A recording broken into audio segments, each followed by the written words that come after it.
Elizabeth Shaw.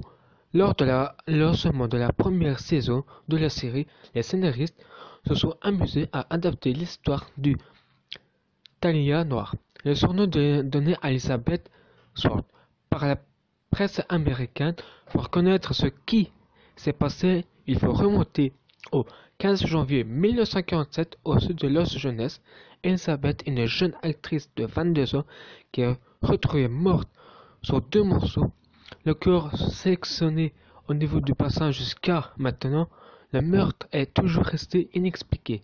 Du coup de génie de Murphy et Fluctus, les deux créateurs d'American Horror Story, et devoir imaginer ce qui est réellement passé au fameux jour pour éviter tout spoil. On dirait que ce jour n'est pas encore avec cette série, c'est que serait débarrassé de votre peur du dentiste. Si vous êtes fan inconditionnel de la série, et notamment la première saison, vous pouvez présenter plus de tel. Lockton est un adolescent de 17 ans qui est d'ailleurs présent dans l'intégralité des saisons, mort en 1994 en temps battu par la SWAT. Tad continue à hanter la maison dans laquelle il vivait et qui créait une relation avec Violette, la fille du nouveau propriétaire, qui ne va pas tarder à découvrir son passé dangereux. En effet, avec ses troubles psychologiques, Tal va être responsable d'une théorie de masse dans son lycée. Cet épisode n'est pas en rapport avec les événements tragiques de Colombie. Le 20 avril 1999, deux adolescents, Eric Harry et Daline Klebos, décident de faire un massacre dans leur lycée et tuent 12 élèves et en blessent 24 autres, mais aussi un professeur dont une séquence Tate demande d'ailleurs à une étudiante ce qu'il s'apprêtait à tuer si elle croit en Dieu.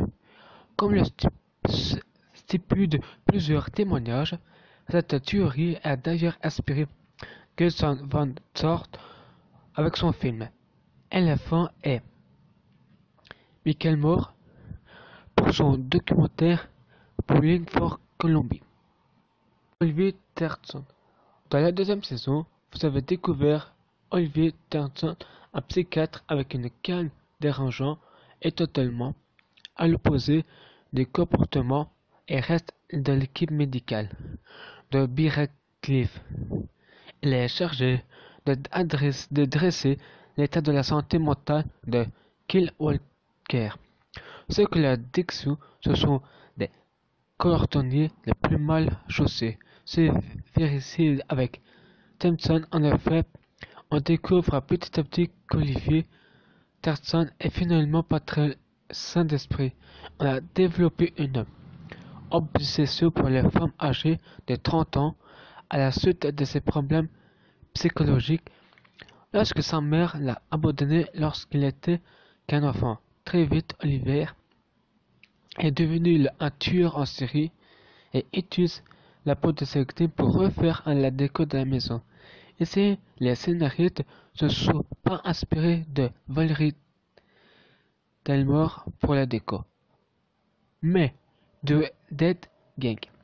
C'est que lui aussi était serial killer et que s'amusait à déterrer des corps et aurait également tué des femmes pour récupérer leur peau afin de faire des objets de décoration, rideaux, abat-jours, tout ça à la suite de la mort de sa mère.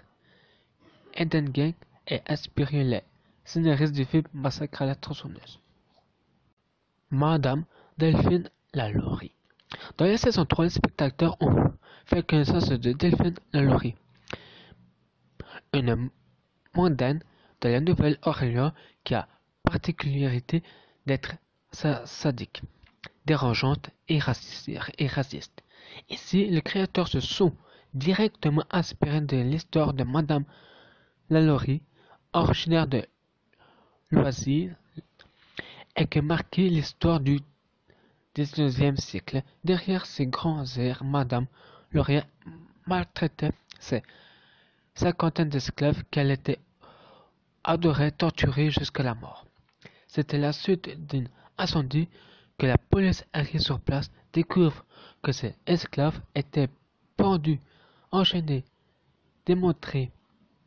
Il faut savoir que Lauriane n'a jamais été punie pour ses crimes, après avoir été accusée d'avoir été tué plus de 100 esclaves. Elle a fui la Nouvelle-Orléans et ici a été réalisée, dépassé malheureusement la fiction.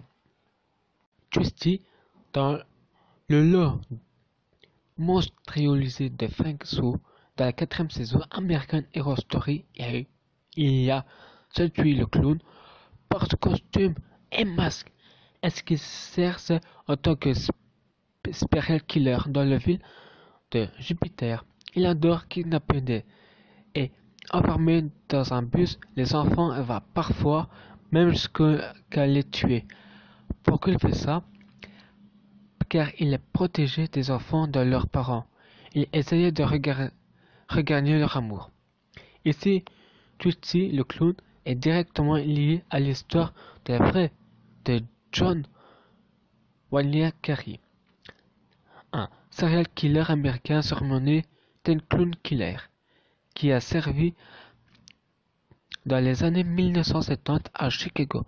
John se redéguisait en clown pour animer des fêtes d'anniversaire d'enfants.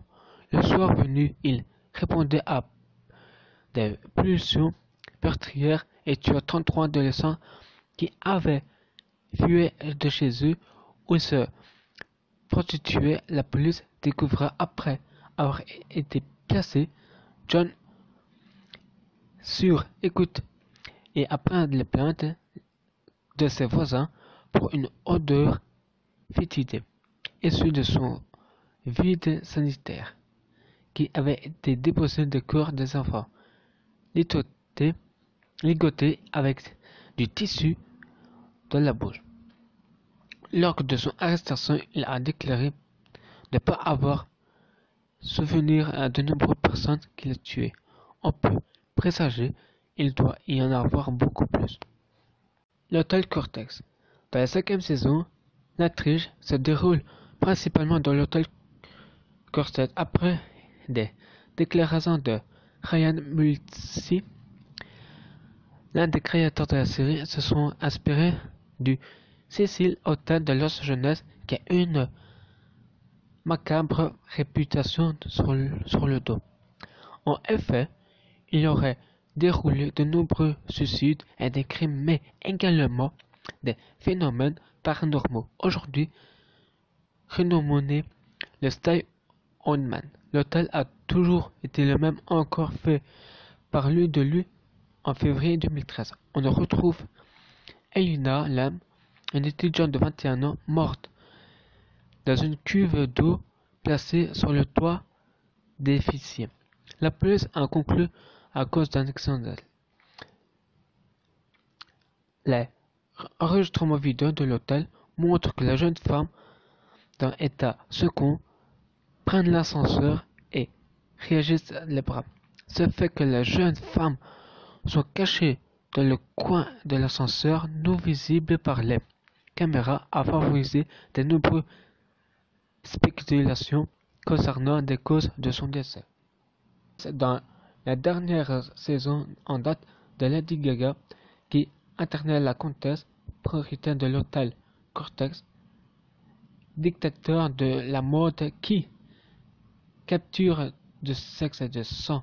On retrouve de nombreuses similitudes avec la vie. Elisabeth Dottori, une comtesse hongroise du XVIe siècle, connue sous le surnom de la comtesse sanglante. Cette femme s'est mise à tuer des jeunes femmes au jour que son mari est décédé. Certains témoignages parlent de plus de 650 victimes. Toujours d'après les rumeurs, il paraît que cette dernière adorait prendre des bains avec le sang des jeunes victimes. Il semblait qu'elle pensait que c'est celui permettra de conserver sa jeunesse, étant donné qu'on n'a aucune preuve que ces crimes. De nombreux historiens remettent à cause des chefs d'accusation, puisqu'il ne s'agit que des témoignages obtenus sous torture. En fait des origines nobles, elle a échappé à un procès à une exclusion. Cependant, elle fut emprisonnée dans son château où elle resta jusqu'en 1610, l'année de sa mort.